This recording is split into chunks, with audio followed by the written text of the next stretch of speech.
But the funny thing is when you go to a pharmacy, they always ask like what's the kid's birthday? And I'm like, all right, well, I have a note in my phone that has all the kids' names and birth dates, so I don't screw anything up.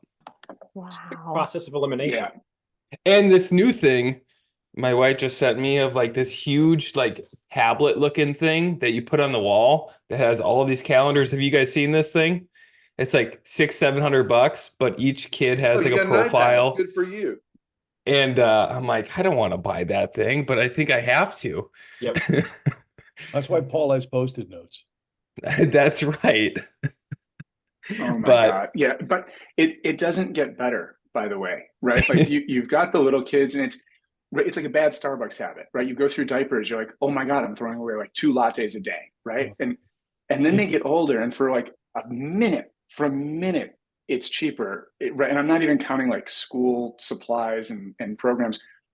And then they get behind the wheel of the car. And in one night, one fender bender, you're like, yeah, that's like 7 years worth of diapers right there. Straight up. There's a reason why, and some of you heard me say it, my late mom used to say that her grandkids were her reward for not killing her own children. Yeah, and she was spot on right with that. Yeah. Well, as we kick off, there's a lot of things happening here at Hire Easy. In about 2 weeks, on May 28th, we have the 3rd FRBR conference. I'd love for everybody to share that social post that is happening on LinkedIn, Facebook, wherever you partake in social, to get the numbers up, because the speakers that are speaking at that FRBR conference is going to make a huge impact, especially within the diversity and inclusion, talking about topics that maybe people shy away from, especially on like age discrimination, especially right now. So it's going to be a really cool conference. It'll take a couple hours. The recordings will be on YouTube just like last time, but feel free to get involved on that. So as we kick off, I would just want to say, sign up for that, spread the wealth and knowledge, and get involved. Is there any specific topics you guys want to talk about today? I know, Paul, you said you might have to head out, but I know you always want the floor a little bit, but we'll put that stop clock right here for you, just so you know. I do have one. Did you all see? This is my fatigue brain. The CEO of Bumble. I do not remember her name. It'll come to me like in a minute. Just but bumble through it. She was interviewed last week. I think it was CNBC or Bloomberg at a tech event. And she was talking about how Bumble is going to, like, their AI that they're using is going to make it so that I can have a dating concierge and it can go date all of the other dating concierge. And then I can figure out which 3 should I actually go on a date with. And in a minute, I will just hold on, Steve. And in a minute, I'm going to put it in the chat so everyone can get to it. All I could think about while she was saying this was recruiting concierge, job search concierge. Like, I just kept swapping out dating for what we do. And the concept would be, in theory, right, that, I mean, she's saying that Bumble will not be a dating site down the road. Like, it's going to be a human connector site. And you can find people who you need to talk to or get advice from. So my question is, so part of it was, her thing was, so you could date San Francisco. Your dating concierge could date San Francisco, and you could figure out which 3 you should actually go on a date. Would that help us or hurt us? We know the answer to that question. I keep thinking of a movie, and Jason, you may be the only one here who remembers this. There was a movie called Demon Seed, and it goes back to the 70s. My mother used to call me that. In which I called you that too. And anybody who has kids, that's what we call our kids, demon seeds. We're demon spawn. We know that. But there was when the actress Julie Christie was impregnated by a computer. Don't shoot the messenger. What do I see? Do I see like code melding before human melding? Well, but so I appreciate the tone, and I agree with you, so mostly. But will it be able to be that you can train your AI robot thing well enough 30 years from now? It won't happen in my lifetime. Maybe it will. I don't know. Will. Mhm. Oh, yes, it will. Yeah, well, Well, Yeah, you well. know, hold on. I'm also saying well enough. I could do it now horrifically, right? Like I'm saying where it's dialed in, it works. But Paul, you think about it, just take the concept of dating. I mean, it's been decades, so I don't know, but anyone who's dating right in the chat, if you're dating right now, how good are the humans? The robots, Well- the robots, look, if at the very least they're as good, they're as good as the humans, the net is nothing. But that's my point, Steve, is that if I, as a reasonable, rational adult, could train my AI concierge to Mhm. go find the other like me on the other side of this fence so that I am not aimlessly swiping, sending stupid messages, finding the fake profiles, would that be of value to me? look, I think it's a false question, right? Because there Okay. was another article about people using AI to feeding voice AI, the voices of lost loved ones, right? So now you can hear your deceased husband give you recipes.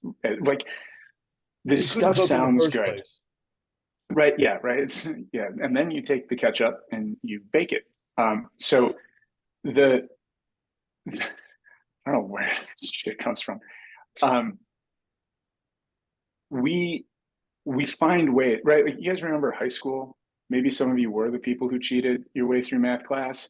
And like at some point, but you knew the person who cheated through math class. And at some point you looked at the person, you're like, you dumbass.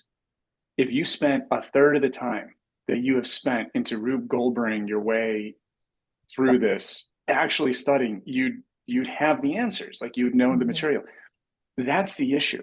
So it's not that it's better or worse than, it's that people inherently have problems, and we're just going to shift the problem from wasting time swiping to whatever new problem comes up the minute you meet somebody where your AI bots got along, but you have no real trust, no real relationship. You kind of do. Your bots got along, so you have that. Hey, my bot But liked your let me bot. play Like, that out let's a bit, go. though. I've got a but, puppy.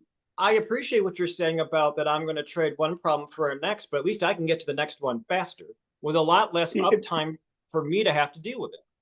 But the consequence of that problem will be such that it's still a sticking point.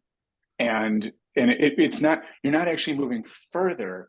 You're leaping ahead, but you've skipped a step. So now when I say you're stuck, I mean, we have to figure out how to come back and All right, here's an analogy of what I'm talking about. We live in cities. So right, like Gen Z has invented earthing. What's earthing? It's tree hugging. It's literally walking around in nature barefoot, because it turns out, like scientists have figured out, like your heart rate actually goes down when you spend time in nature. So living in cities, like, we're all sick. And scientists are like, oh, you need a sun lamp because you have SAD and you're missing vitamin D. And you need a magnetic mat to replicate standing on. So we're reinventing shit we used to do. Just so that's what I mean by like getting stuck. It's not going to work, and we're going to have to go back and reinvent. It reminds me of a joke. Can I tell a real fast joke, and then we can move on? Some of you guys, maybe all of you, know this already. Bunch of financiers take a vacation. They're in a sleepy little fishing village in Mexico. They rent a boat. They go out. They have the time of their life. They're back, having the bonfire, and the guy only charged them like $300 for the day. And these financiers from New York are like, dude, you got to charge more. And he's like, why? He's like, so you can build a fleet, and like people would love this, and you get people from all over the world. He's like, why would I want to do that? Oh, you can build a huge business and you can go public. He's like, why would I want to do that? So you could retire to some sleepy little fishing village in Mexico and disappear. We have what we need, and we're on this journey to get us right back to where we started. Everything here, take it back to when I graduated college. Everything, we literally did all engineering calculations by hand. And here we are, go ahead, a few decades, and it can all be simulated. very quickly. Like if you're doing nodal analysis on beams and mass transfer, you have to do all that stuff by hand to know what the profile looked like. Now you punch in a couple of things, and there's your profile. What's missing though are people learning to actually what it means, what the details are. Brian? No, you're spot on. Is that what you're doing is you're speeding up the dating process, or you're speeding up the job matching process, and you're doing so in such a way that you don't pause and reflect about the consequences. Now, I could say that I could make an analysis and say that this is the old adage of the farmer who lost his horse, and he said, I don't know if it's good or bad. And then he got 5 new horses, and his son fell off a horse, so then his son couldn't go to war. But I think that if you don't have the time to pause and reflect, and you lose that human connection, whether it's dating or whether it's recruiting, the data's not there to fuse empathy. But let's take this concept to recruiting, since that's what we're going to talk about.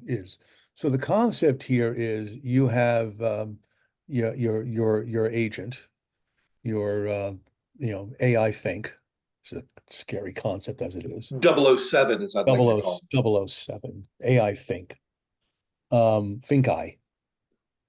Who goes out and scours, looks at job descriptions, and goes to the company, talks to the company robot. What did you write this job description? Did you use AI to write this job description? And there's some sort of clarification conversation to get down to what things really are. When in fact, why not fix the problem from the beginning? I mean, that goes, and I've said before, my first engineering course was the professor talking about, saying one thing and one thing only that stuck with me all these years is structure begets function. And Say that again? so what TA tech companies, what the whole AI industry is doing is almost forcing on us, almost shaming us into using it and doing it, things that will presumably compress the time to go from A to B without learning what it means. That's the danger. It's intelligent ignorance, or something of that sort of what it ends up. Artificial stupidity. I somebody wrote that about that one year. Yeah, so it is artificial stupidity. What it is, if you trust, you trust, blind trust. I believe they call that cultism. But so let me ask a question though. So I'm seeing what Mike Rasmussen's putting in the chat about an experience that he's had. So on I'm losing what track of, I'm really tired. Thursday, Wednesday, Tuesday, my client Radical Imaging, we get the job posted, and I am in Minneapolis, and so I don't look at the applicant tracking system for the rest of the afternoon that evening. I get back here late, whenever night. I don't look at it till 10 o'clock the next morning. It's not a lot of hours. We've got 97 applicants. And I want to go through one by one, right? And I want to do what I need to do as a recruiter. But now if I'm going to have 4 more roles in the next days and I'm getting similar results, I'm going to remember, now you all have to remember, I don't like AI stuff. I like human connection. I like that we do this that we're doing right now. Remember that. Mm-hmm. But I do think that we have to find some ways though to make this a little less hard on ourselves, because I appreciate we need the human touch, but we may have less humans doing the touching. And at some point in time, we're going to have to do some things to make it so that we can actually do our jobs. If companies are going to go from 8 corporate recruiters to 3, they need something. Well, you see that frankly, sorry, Steve. Oh, but Jason, but that's why I think where many executives think it's wanted to go to, because clearly they don't really understand the value that talent acquisition and human resources brings.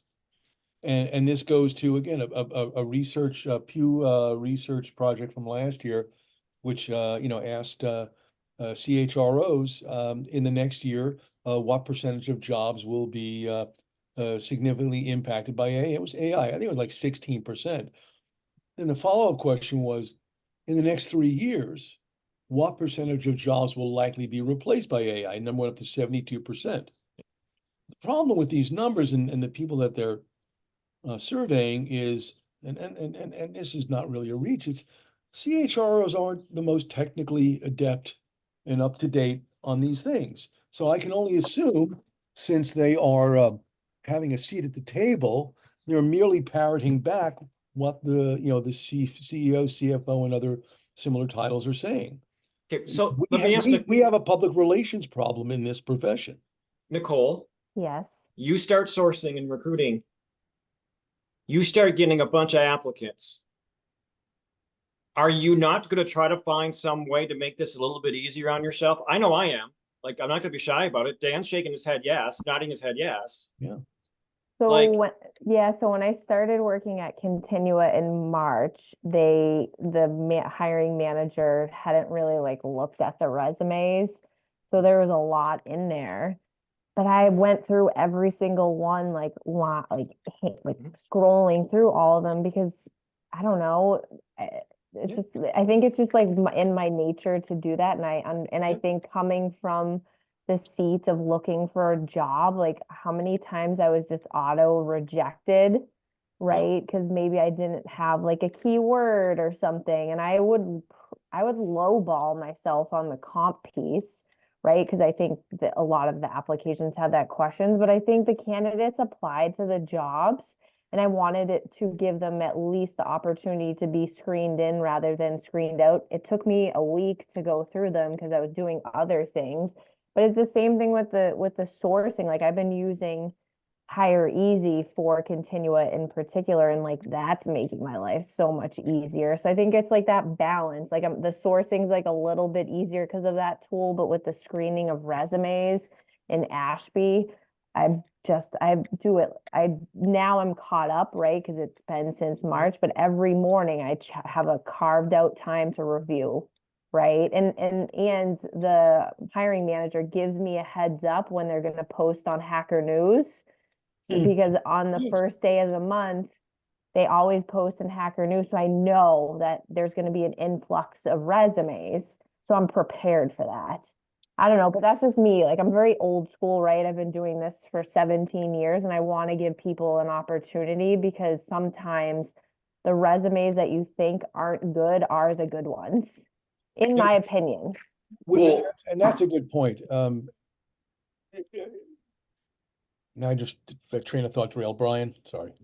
Well, I mean, a lot of our candidates are not professional resume writers. Right? Like my resume, I think is probably garbage, right? Like I've had it edited and updated, right? I could update it every day. Wait, what's the reflection on Steve Levy if you're calling your resume garbage? I don't think I honestly don't. I don't think I've ever sent my resume to Steve, though. Okay. I heard that Steve and Jason are like killer.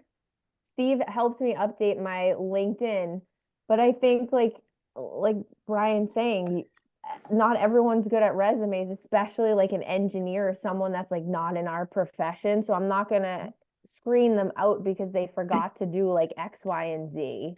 Well, am I hiring a resume writer or am I hiring a software engineer or a That's nurse? the whole friggin' point. I'd rather talk to them and ask them questions. But you I got to agree. you have to have the right. Not every single person that's applying on being a devil's advocate, not everybody's applying is going to be the right fit. And you No. don't have enough time in the day to talk to every single person. No, I no, look at no. this analogy is if you're in school, when I went to school, guess what I did? I didn't read the whole book. I went to Spark Notes, and I guarantee all these AI people that are putting this out, those were the Spark Notes readers. They didn't read the whole book. Jason's gonna jump out of his skin. No, it's, Jason. you know what? First of all, I'm not there's no bone in my body that can defend a resume matching process as an efficient hiring, baseline. So let's just, I don't think that using AI for hiring and using it for dating are the same. I don't think we have the same kind of emotional connection to our colleagues. So I don't see the same dangers. I would love to see, I think, I agree with everything that's been said. Like we do need more efficient processes, but we're also not enough people know the science of putting teams together. So, I liken it, I always imagine like pre-Louis Pasteur, and by the way, I'm a total nerd if you guys haven't figured this out, like the references are just going to come from random places, but like, you know, pre-Louis Pasteur discovering viruses, right? You have a bunch of doctors sitting there saying, you know, I sleep with the windows open and I'm healthy. And the next guy's like, well, I sleep with the windows open and I'm sick all the time. Well, this guy lives next to the city dump and this guy lives in we don't understand the mechanism. So I would love to see recruiting change, like bring people in, get them into provisional roles, right? Like just speed this up and do the recruiting on the back end. They're there and treat it more like a responsibly responsive coach them in or out kind of thing. You know, how many of us have been, Nicole, you just went through this. Like I've been going through this, you know, I've had people 7 weeks late on what was supposed to be a 4-week process. Like we're done. So we clearly need help there, but you know, if you're going to tell me that the AI is going to speed things up based on a job description and a resume, I'm like, well, what good is that? Because those things are crap. So the reason why I pitched the question that I did, though, is that I appreciate that we generally agree on these things. I agree that most of our industry, the non-hype folks, probably agree. We generally agree on this stuff, but we are not yet the ones who are making these decisions. And we are the ones, though, who are going to be a recruiting team of 3 that used to be a recruiting team of 8. Yep. And I believe that we are going to drown. And I believe that it's going to lead to even a worse candidate experience. And I'm just trying to think about, I'm trying to listen to people and say, hey, like, where are you using tools where it makes sense and where it doesn't it? Because I think that I truly believe this. I think we're coming up to an edge of a cliff and we're going to go over it when the economy turns around, and we are not going to have enough people to do this job because a lot of us will have left.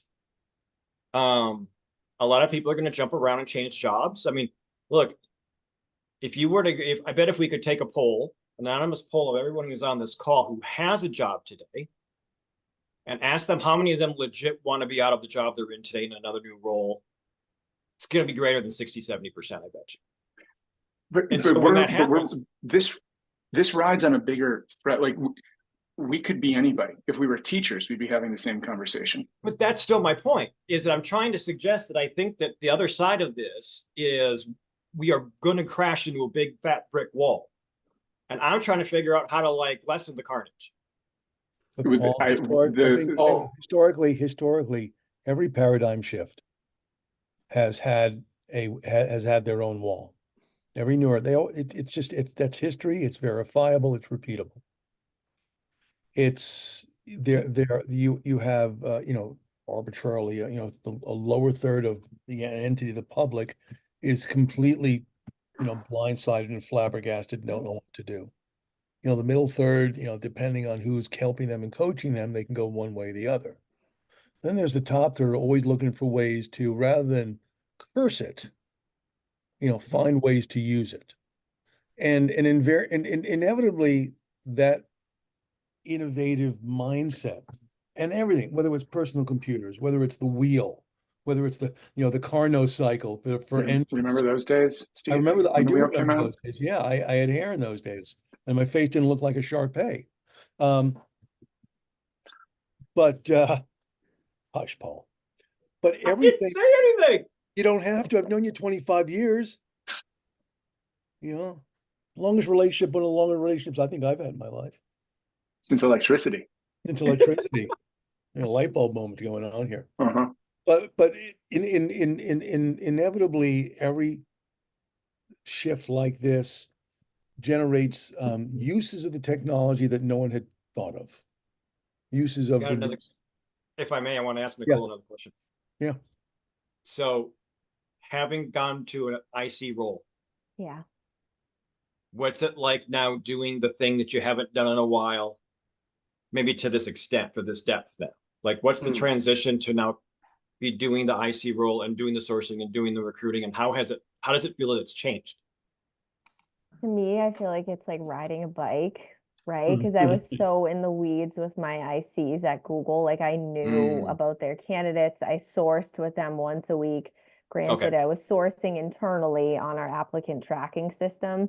But I think like when I'm going through the training specifically with Commonwealth Fusion that I started Monday with, I'm like, it's like triggering questions for me to like ask like how their process is. I haven't taken any candidates yet with them, and I haven't been given any recs, but I think with Continua, my first couple of candidate calls were rusty, and my sourcing. I think it's like the sourcing part for me is just rusty, because again, like I've been using Hire Easy and like figuring out the filters I need to like get into doing like x-ray searches and whatnot, but I think the rest of it is like riding a bike. I think it's just my style, just shadowing calls, etc., is like so wildly different than other people's. And Nicole, then is the internet still as usable as it used to be as a sourcing tool? Or is AI and these new technologies, is it just getting drowned with noise? I mean, Steve sent me like links and resources on sourcing, and I think it's still, the internet's fine, but I do love like the Hire Easy tool. You know, and I'll agree, you know, there's nothing wrong with an easy button, everybody. No. You know, and no, but that's, you know, Brian, well, some of us have talked about this privately. You know, there's some cool shit that some of us can do in sourcing, which borders on, you know, like I'm gonna cover my face while I do it. But those edge cases, I mean, it's nice from at the beginning to get some ideas on things, you know, stuff, you know, you and I talked about, Nicole. But then ultimately it comes down to, I'm still gonna use the easy button if I can. Yeah, And no, for sure. and for those, you know, for those couple of cases where, you know, Hire Easy or Seek Out or Gem or Find Them or all those others, like in which they can find stuff, then we'll kick our weirdness in and find the contact information. Hmm. Brian, you doing that? I'm doing that thing where I get pissed off when people start pushing an agenda in the chat. So I'm going to be the a-hole for a minute. And I'm going to say that if you're here to push an agenda and to sell a product, get out. Now Right. Now we have to go backwards in the chat to see what you're talking about. Okay. Because what we are here to do today is we're here to talk about recruiters and the things that we are going through and the challenges that we are seeing with the advent of AI. We are not here to push an AI tool Mm-mm. that will further eliminate or sideline the role of the recruiter. So to the person who has done that, don't contact me. Don't try to sell me. Don't walk up to me at Yeah, I mean, just, conferences. you know, for Brian, just because I know who it is, and we'll give them a mulligan this time. Just trust me on this one, Brian. Yeah, I know you do. Yeah. So, you know, and that's it. It's still ultimately, we're all going to be better. Actually, before I go this one, Nicole, you've been doing this now for a little bit now. Yeah. How's your family responding to this version of Nicole? Oh, that's an Cecilia's awesome having a question. hard time. Cecilia's having a hard time. She cries at the door sometimes, but I think, what am I gonna do? I have to work. Annie doesn't work. We need to make money somehow. But I think I've been pretty strict with my like work schedule, like 9 to 5. And I don't log in after hours. Is But there what's your it's commute hard. like? What's it like commuting? It's just like 2 minute walk. I'm just kidding. It's 30 seconds to my bedroom. What is it? Time. So Sissy, so she's, because you're back to working, She's like outside the she's door. outside the door. Yeah. Can you just give her a horse or something? We just bought, so Steve got her hooked on horses because he showed her pictures one time on a FaceTime. He got her a horse, and we just had to buy her a bedspread that's farm themed. So that's where we're at. So I'm thinking I'm feeling like, oh my God, she's like, mommy's No, going to work. no. I'm literally Mommy, can I come walking. in? Yeah. I am gonna go to Devon's next Tuesday though, to go to on-site at the Commonwealth Fusion. So that will be cool to see. Okay. You're gonna get shots before you go on site to a company?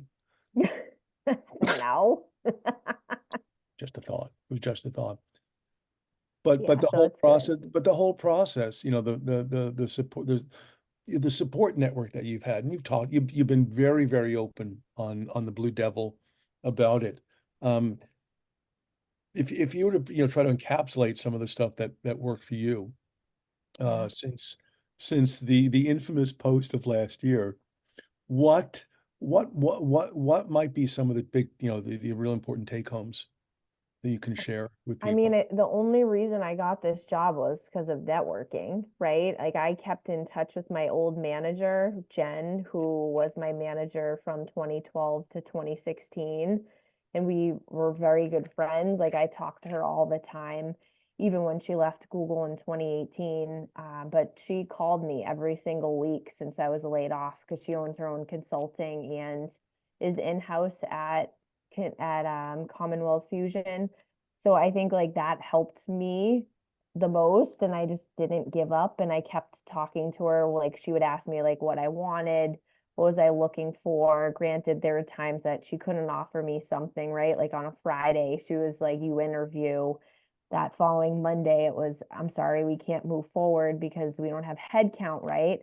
And I was like a little bit disappointed in that, but I think she just has been the most amazing person in my whole career, and it was a lot of soul searching to take an IC role, if I'm being honest, right? Like if you asked me back in September if I was going to be an IC, I would have probably laughed at you because I've been a manager for so long, and that's where my strengths are at.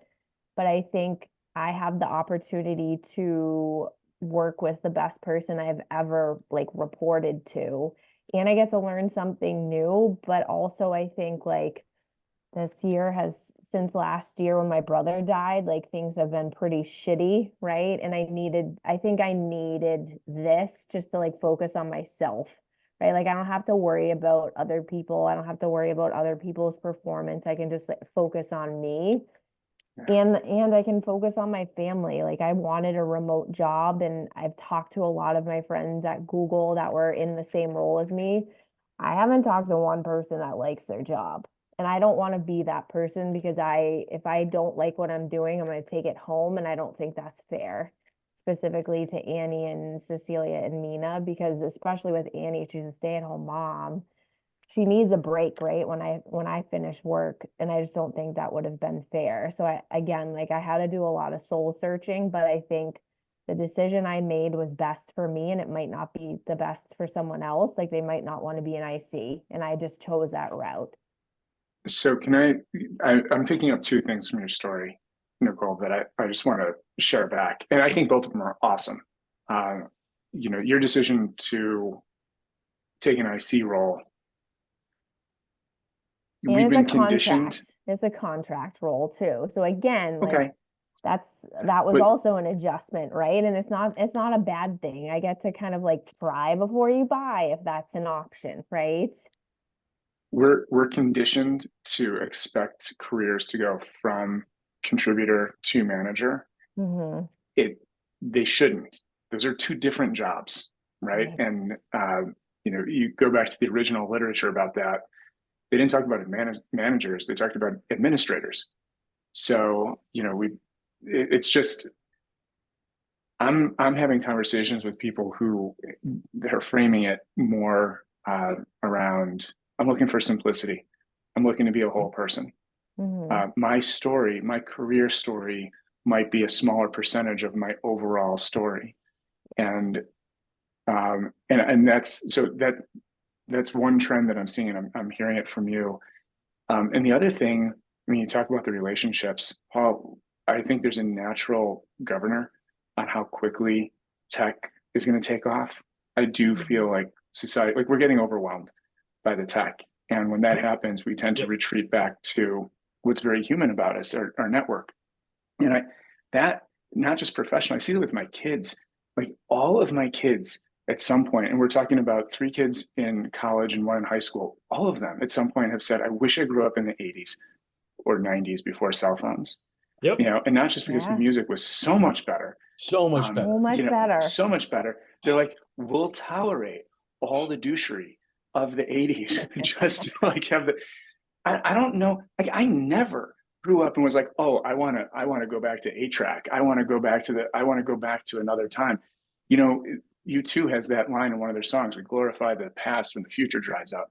Yeah. And, you know, and I sense just, we are looking for connection that we're not getting through our tools. And whether that's imagining the past or getting with our network, we're finding it. So Nicole, that's the other thing that I hear in your story. It's just with all the tech conversation, at the end of the day, who do you know? Well, it's interesting that Truly. the dating sites, you would listen to people who were on them, and they are now changing their profiles to, you know, like, we're only going to text twice before we end up in a coffee shop, because they don't want to keep using the app. They don't want to keep using the video on the app. They don't want to keep texting on the app. It's like, can we actually go see if we actually like each other in person? Right. So we went, Mhm. so Yeah. Jason, like, this is an example of that. We went this far away, it's snapping back. It's not. Yeah. By the way, just as a comment to one of the comments that came in, I just want to be clear. Like, I think the music from the 2000s was kind of crap. You got like 2009, it started picking up again. When I talk about good music, people of a certain age will understand this. We're talking 1982 and 1983.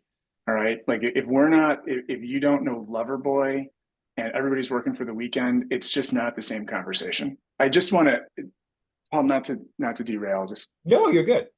You know, yeah, but- I want to, if I'm going to age myself, let's Go fucking all do in. it. And let's All right, age Somebody myself. jump in there. It takes Yeah. two to make a thing go right. Come on, somebody back Jason. I can, Right. Well, I mean, I can beat you I on some appreciate the on older music. 1989 Sure. raw bass drop. Yeah. Thanks. I appreciate that, Brian. there is this thing that, because there's a couple of folks in the chat here in Minneapolis that I've had a conversation with that, right, my last year wasn't so hot, and the project that I'm in now, right, it's half my time, and I'm setting up a recruiter and HR function for a 30-person company that's remote, and their intent when they filled this with me was like, you're going to become our full-time person, like, you're our future person. I said, actually, no, like, I'm in a commitment, but not really in work commitment. And so what's actually happened, though, it's been freaking amazing, because they were exactly who I needed at this time. I'm exactly who they need at this time. And sometimes the way that I had it envisioned or the way they had it envisioned is not the way it is. This is way freaking better for both of us than it ever was going to be otherwise. And it is likely I no longer even have to find my full-time replacement, because there's an internal person who's showing great interest and great character and great attention to this, that it is likely now that they are going to be able to promote someone internally and help them grow. And everyone's really going to win when this one's done. And so for the folks who are in the chat, like, I get that we tend to be looking for a certain kind of a role in a certain kind of industry at a certain kind of salary with a certain kind of benefits. There's also the part about you need to put money in your checking account. And that I know that half my time's taken up this year. And I submit an invoice on roughly the 1st and I'm paid on roughly the 4th automatically in my account. I don't have to think about it. It's just there.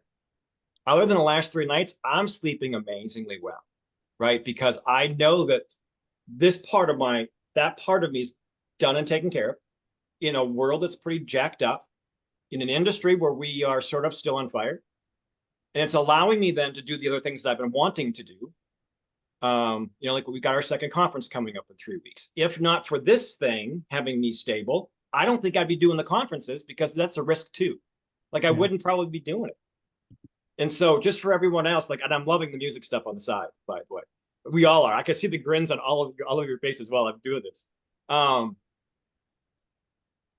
We need to get us more stable than we are today, or a week ago, or a month ago, or a year ago. And so however that looks, just go do that.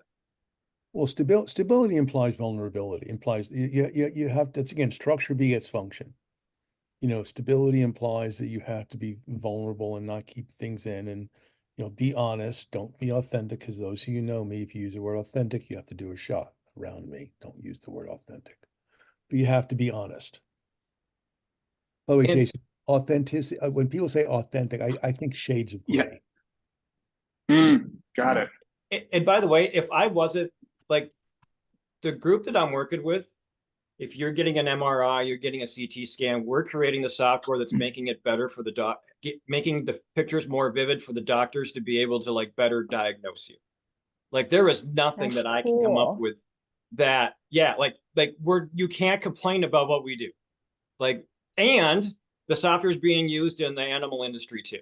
So Yeah. like, I likely would never fallen into something like this. Again, it also was a networking thing though. Mhm. It was a friend of mine had worked with them years ago. And she says, hey, by the way, they need some help. Are you interested? And I think I said, fuck yeah, before she started asking the question, stopped asking the question. And so, but I normally wouldn't have done this. And I'm freaking happy as hell that I did. And so sometimes I think we need to loosen up a little bit of our, like, Nicole, I've loved the post that you have because you're just being honest about it. Here's what I used to think about. Here's where I am now. Here's how it feels. And so that's why I wanted to ask you about like what's it like to be doing, and not that you weren't before, but like what's it like to be sourcing now? And how has it changed than when you used to source all the time? Because a lot of us are going to be doing things next that are not like the things we just did. Right. And how do we handle that emotionally? How do we handle that with our skills? How do we get less rusty? Mm-hmm. That just doesn't impact your professional life, your personal life too. I'm on like, I run, obviously, I have a million kids, so youth sports and youth activities. more?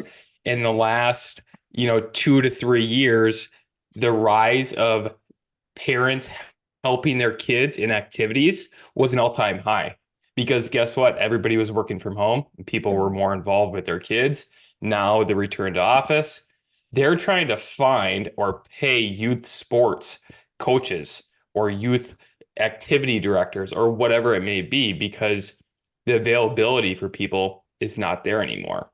So people have to prioritize what they want, what's most important to them, and then come up with a game plan for that. But Can we solve fewer things? I recently I had to explain to kids, I was like, why don't you go play baseball? Like, there's only 5 of us. I'm like, so? Like, well, you need 18 people. I'm like, oh God, here we go. No, You just need- everybody you need a plays wall. left field. Yeah, right. Like, come on. You need like 2. You need a pitcher and a left fielder, and then you have, imaginary runners. What's that? Holy crap. ghosties, come and on. I think that's called LSD, Jason. No, they're called ghost that- runners. They're called ghosties, ghost runners. Yeah. So, but the point that I want to make is we've reached diminishing returns on the solutions that we're providing, where we're now eroding the creativity it takes to fill in any gap at all. It's not like, oh, I've got like 9 problems, I really need help over here. It's like, boy, somebody should have solved this, and if the answer doesn't fall in my lap or show up on the first page of Google results, I just don't know what to do. And listening to you talk about people paying coaches, I've been through the sports system. It's not that hard, right? Like, so yeah. I've got another quick story I want to share with y'all. There was a company in Germany. There is a company in Berlin called Staffbase. And they do like Fortune 500 internal communications tools. About a company in Calgary. They decided they were going to start a US sales office. And they went to New York City, and it's gone okay, but it hasn't gone great. And they went through like a whole internal thing of where they want to go. And they were down to Denver. I think if I remember right, it was Denver, Minneapolis, Austin, and Ann Arbor, because they wanted to build a go-to market team. And so those towns do really well in SaaS environments with sales, customer support, marketing folks. And so they have now settled on Minneapolis. And so 2 months ago, they had 0 employees. They have 8 today. They've got 10 roles on the career page. The corporate recruiter that got hired, we're looking for an associate level recruiter, actually found the job description in Spain, but they're originally from St. Paul, but they're there because their spouse is doing something in the medical field. So they got hired, start July 1st. We'll be back in the US on August 1st. But this company, by the way, it's 30 days of PTO out of the gate. And then you add your US holidays, your personal days, your volunteer days. And then every Friday in August is off. So you got a 3-day weekend in the month of August for the whole month. And so then I met someone who's already decided that next year they're going to use a PTO day every Friday. So they're going to have 4-day weeks all next year. And so there are these like companies that I come across where I'm like, damn, those are the ones. Like that's the one. And so they flew from Berlin, from London, 3 from Canada.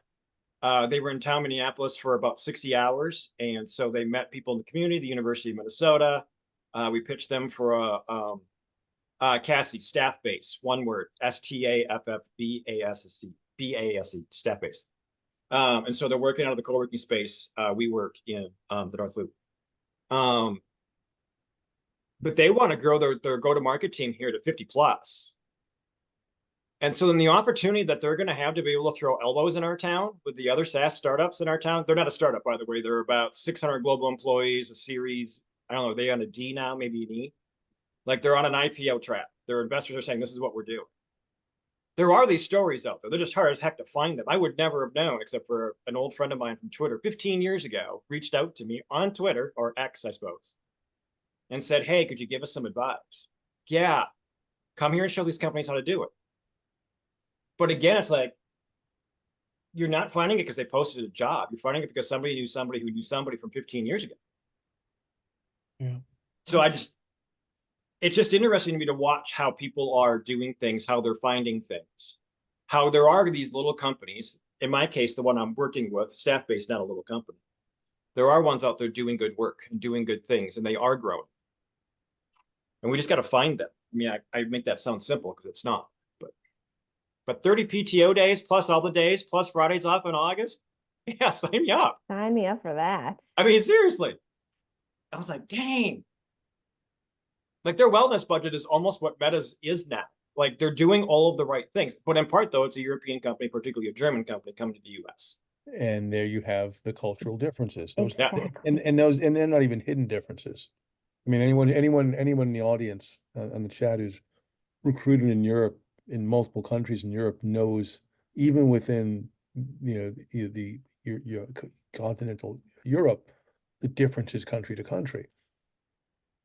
I mean, these are things, with it's almost more, Jason, to your point about, creativity and learning and knowledge. Folks are just, putting their blinders on, lying over words they don't understand, and just trying to make it through instead of creating their own life, creating their own, you can create your path. It doesn't have to be, you don't look for others to create it for you. As parents, we can give kicks in the asses, and we can make mean, ugly faces, and we can make them go to rooms. And that's a bad idea, making kids go to rooms where they have all their toys, by the way. I know, right, Brian. With all the technology that is being foisted upon us, the one thing that we have control over is still our creativity. And we can't let, don't let, quasi leaders, the Elon Musks of the world, be your guiding lights as to what success is. Make your own success. It sounds trite and simple, but that's really what it's about. You're either going to be creative, or you're going to be run over. And creative doesn't mean coming up with new things. It's just wondering. I wonder what would happen. Curious. Curiosity doesn't kill the cat. Actually, it does. Okay, fine. I mean, I'm a cat person, so yeah. There's some cats just. Oh, I great. had one. Then curiosity. No, it killed it. It killed it. Did it really? Actually, curiosity killed my cat too. She forgot to be afraid of a coyote, but that was No. years look, ago. It's just a big dog. No, it's not. Okay, fine. But I'm a dog guy, so it's gonna sound harsh, but life lesson, I guess. But speaking of lessons, it's funny. I put in the chat one of my favorite books of all time by Gordon MacKenzie, who was the chief creativity person at Hallmark Cards for years. He wrote a book called Orbiting the Giant Hairball. On the title alone, and the graphic and the things it's worth getting the hardcover book. Don't, screw the Kindle on this one. But in it, what he used to like to do, and I'll read it, he used to go to schools and he would ask children from different grades if if they wanted to be artists when they grew up. And when he asked first graders, they would all enthusiastically raise their hands. Almost all of them would raise their hands, I want to be an artist. But as he progressed, second, third, fourth, finally he would get to the sixth grade, and maybe only one or two kids would sheepishly, raise their hands. And so he asked the question, are we educating the creativity out of people? And, it's hard to argue with that. And that book was written, a couple of decades ago. And so to that extent, yeah, we are. And if we're going to change TA, if we're going to take our experiences and turn them into something good, it means we have to model the behavior that we want others to follow. Yep. And it means, accepting silly ideas, listening, 2 ears, 1 mouth, using proportionally. Yes, there's a reason why, when I talk at conferences, inside the first 1 or 2 slides, Brian has heard this, I ask the audience, in the last 30 days, how many people here have wanted to kill a hiring manager?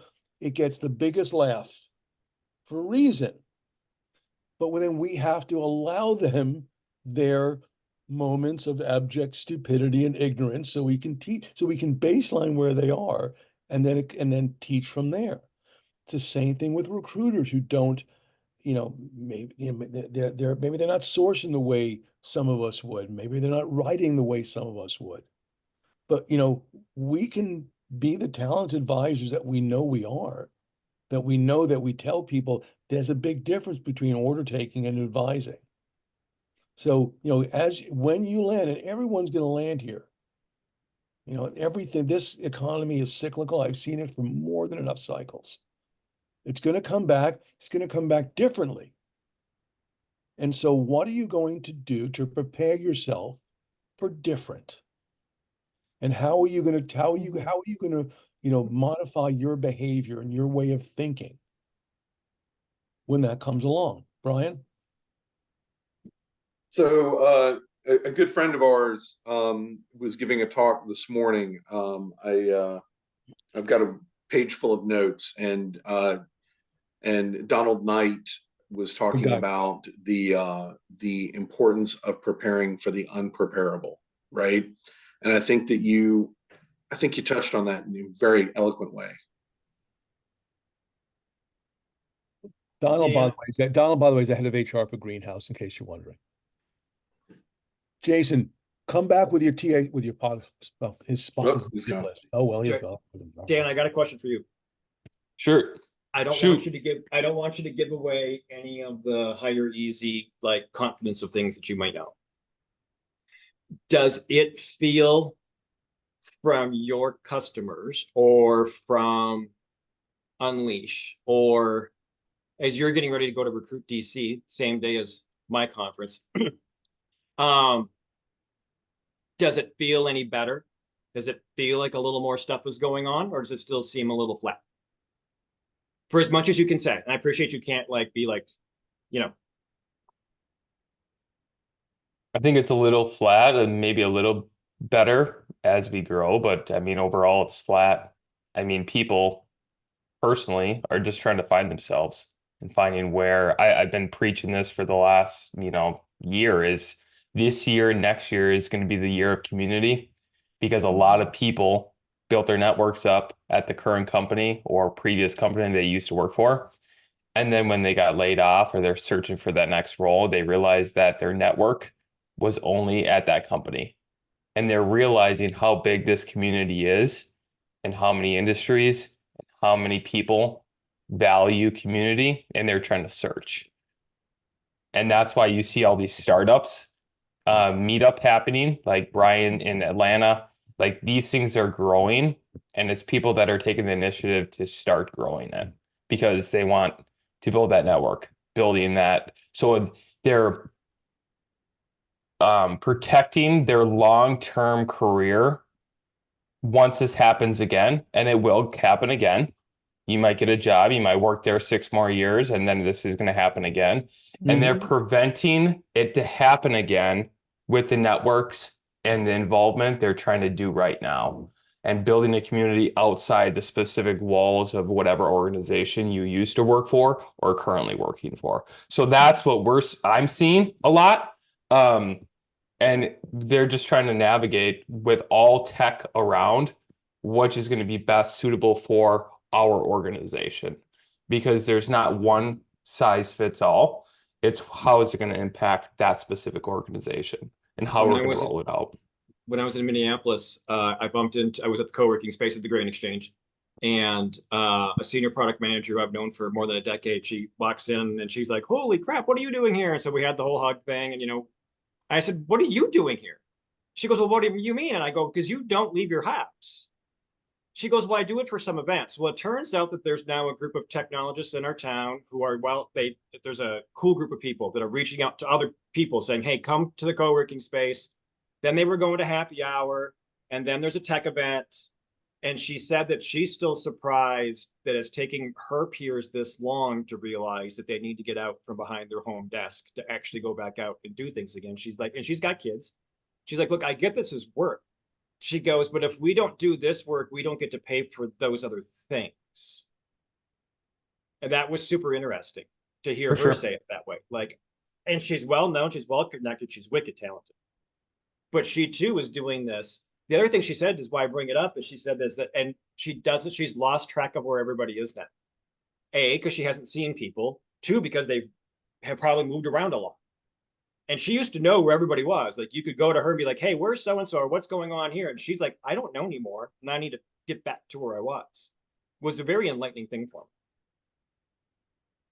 me. For sure. That really is where I think everyone here, obviously, Dan, you're the baby of this call. You just are. I've known you the least amount of time, but everyone here has committed themselves to helping their community. Wait, here's a plug. It's just, no, I mean, it's what we do. I mean, I schedule, it's grown from 3 hours to 6 hours a week, where I'll just call people out of the blue, see how they're doing, or if they make a comment on a post of mine, I'll call them or video chat with them. And nothing more than just to say hi and hello, how can I help you? What's going on? It's the more we do. And look, and I can easily, sit behind a veil of technology. It's easy for me to do.